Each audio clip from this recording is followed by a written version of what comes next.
Isabelle Lose, bonjour, vous êtes rédactrice en chef adjointe de Courrier International et vous avez piloté le dossier de cette semaine qui est une enquête sur l'émergence des transgenres au niveau mondial avec le titre Il ou Elle.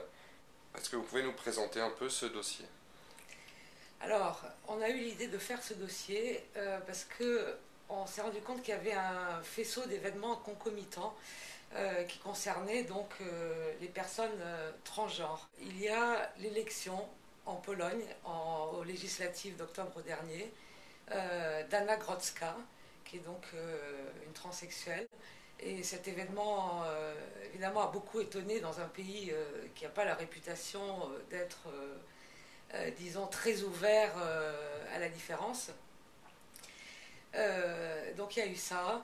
Il y a le fait qu'en ce moment, dans la mode, on aime beaucoup les mannequins, soit carrément transgenres, il y a par exemple Léa T, ou des gens comme Andrei Pejic, qu'on a choisi de mettre en couverture de ce numéro, qui lui se dit transgenre sans l'être tout à fait, mais qui est androgyne et au point que les créateurs de mode le font défiler aussi bien pour les collections hommes que pour les collections femmes.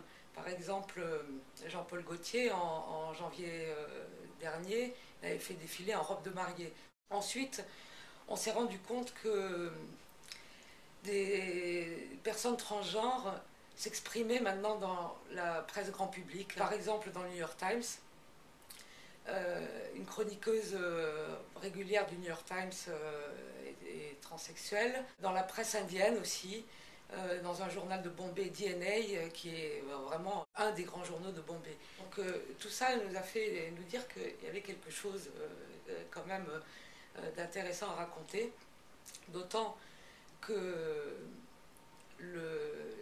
les transgenres ne sont pas du tout une exclusivité des pays, disons, occidentaux, plus libérés, mais que c'est quelque chose qui existe absolument dans le monde entier, et surtout en Asie, fait partie de la culture millénaire, y compris aussi, et ça c'est plus étonnant et surprenant, dans le monde arabo-musulman. Alors, évidemment, aujourd'hui, les pays musulmans ont un peu plus de mal avec ça, mais finalement, la transsexualité y est mieux acceptée que l'homosexualité. La chose à bannir absolument, c'est l'homosexualité. Et par exemple, en Iran, les homosexuels qui veulent pouvoir vivre leur vie sans se faire harceler par les autorités, souvent sont même contraints